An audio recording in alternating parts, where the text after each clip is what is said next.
All right, well, today is August 21st, 2018, and right now at 9 p.m., we have a temperature of 72 degrees here in the foothills of Los Angeles. The relative humidity is 71%. The dew point is 62 degrees, and the barometer is sitting at 29.92 inches. And right now we're looking at the Central Pacific water vapor loop. We're looking at Hurricane Lane, which is intensified. We have the Central Pacific Hurricane Center map right here. We see the trek for a lane in the next few days. It's scheduled to make a turn here and move right up towards the islands. And there's some very interesting features on the map here. Let's go back and take a look. First, let's look at the stats of lane right here. With Category 4 status, very strong Category 4. It's almost Category 5, a couple of miles per hour more, and we'll see Category 5 storm. The central pressure has dropped to 929 millibar, and it's moving west-northwest at 9 miles per hour. So that's the situation with Lane. The people on the Hawaiian Islands need to make preparations. Back in 2016, I documented a number of hurricanes in these videos moving out towards the islands, and every single one of them was blown apart or re-steered around these Hawaiian Islands. So I believe that the weather controllers are putting on a show, and this storm will be blown apart at the last minute. You may steer it very close to these islands, but I believe that they will not, basically double cross their own people. The people controlling our weather are tied to the U.S. government, and but nonetheless, the people on those islands should make preparations in case these people decide to run this storm right over those islands. So that's what we need to keep an eye on. We see a blast pattern, several pressure waves moving out, and we can see a very well-defined eye wall. Now, there's an interesting feature right there. There's a wedge-shaped cutout right on this section of the center of the storm. We see that purple area. And then we see this wedge-shaped cutout right here. Let's look at this in the rainbow map. And we see that very strange feature. We've got a blast pattern right here all the way around. And we see the pressure waves moving out. The storm is being superheated by satellite transmitters, and that's how they're able to maintain all day long. We saw this storm sitting at 155 mile per hour winds. The pressures dropped slightly during the daylight hours today, but I believe that if this storm was not being targeted, it would definitely become a stronger storm like we saw with Hurricane Patricia a couple of years ago. We can see that it's tracking in a very slight west-northwest direction. And I think that this feature right here, this little cutout, this may be an attempt to re-steer that storm, that little wedge-shaped cutout, which is gouging into the center of Lane right there. Let's go ahead and hope you can see that. We can go back to the water vapor map.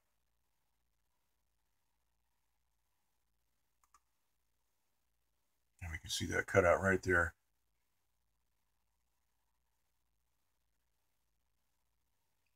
Okay, so there's no question that this storm is being targeted. We see that blast pattern. And we'll keep an eye on this system. It's a very dangerous storm. Here's the Central Pacific up close. You can see that blast pattern and the pressure waves that are moving out. When these storms are targeted, they're instantly superheated. That superheats the water vapor, which expands.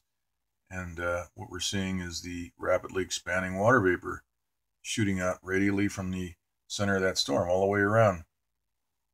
So we see that icicle pattern and the pressure waves. Now here in the Northeast Pacific water vapor loop, we can see what happened today. We didn't see any chemtrail spraying in the Los Angeles area today. We had actually no chemtrail streaks. It was hazy, but no planes were out spraying. And I was outside for a while What we see here is a blockade that was engineered overnight.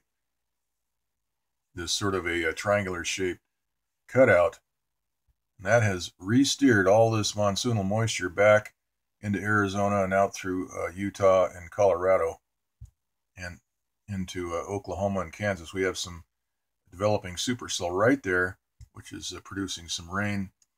Take a look at the Doppler map. We can see some severe, it looks like thunderstorms right over Kansas and Oklahoma and Colorado, it looks like. I believe that is, yes. Okay, and then we have some rain in Arizona and New Mexico. Nothing much in California.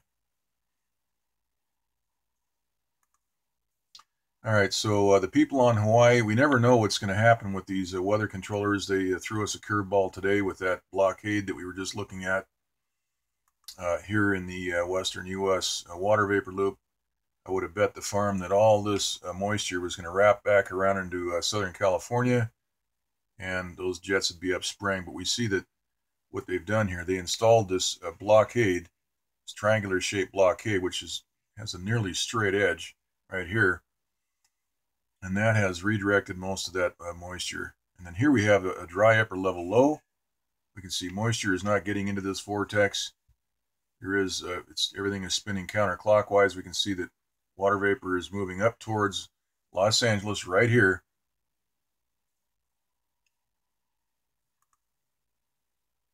We've got some water vapor over the Bay Area in Central California.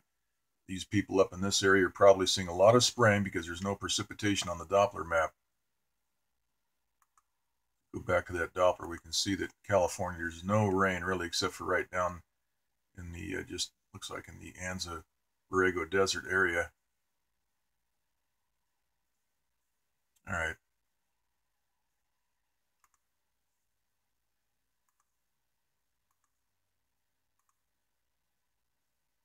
So this is the short update. We can also see a low pressure right up here over the Oregon, Nevada area, which is being isolated. We've got monsoonal moisture being redirected up this way.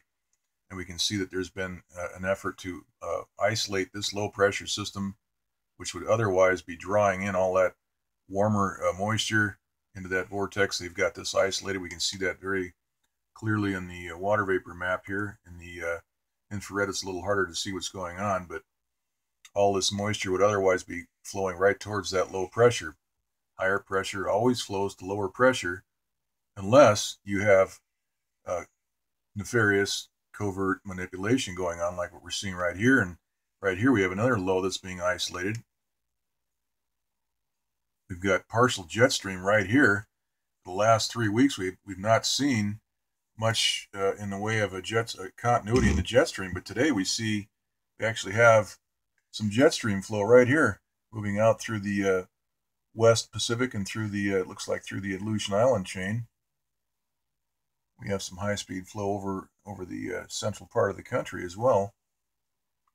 Let's look at these pressure maps real quick. We have the sea level pressure. We have some low pressure over Nevada, marked closed low.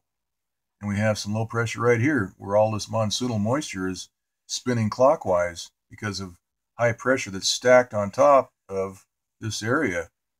So we've got a low here. It says 1,000 millibar. And let's look at the 500 millibar map. We see that we've got a high indicated. And notice right here, this is what that giant supercell I was showing in the video last night. This is what it looked like this morning, a great big hole right in the middle. This thing was superheated, and that is showing up here on the 500 millibar map. So we've got high pressure stacked on top of that low, and the 300 millibar map, we see a big area of high pressure with some jaggies. There's a constant manipulation going on right here. We saw that giant supercell being squashed out last night, and we saw that blockade built in, so none of that moisture would move into California, and because of there was no moisture moving in, the jets were not called out. So I'm actually glad that we don't want those chemtrails being sprayed, because we all get headaches, and none of us feel good after breathing that stuff for 12 or 24 hours. Okay, so that's the update for today, and we'll just leave it right here, and we can see the what's happening here. This storm is getting very close to the Hawaiian Islands. Let's take a look here at the real quick at the Doppler, and then go out towards the Hawaiian Islands right now. We can see a lot of rain here over Pennsylvania, Philadelphia. There's a lot of yellow right here on the eastern side of Pennsylvania. A lot of rain offshore of looks like Virginia, West Virginia, or well, I guess that's West Virginia. And so there's a lot of rain, thunderstorms in this area. Let's go out and take a look at the Hawaiian Islands and see what's going on.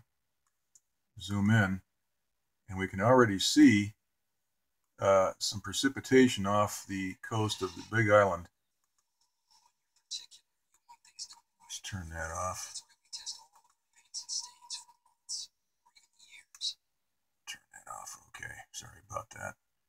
Okay, so we're seeing some manipulation here on some rain that is being generated by that hurricane. And we'll keep an eye on things. Nothing. See a little bit of rain over the Big Island right here. And that's the outlook. We'll keep an eye on things, and we'll get back to another update tomorrow. Okay, that's it.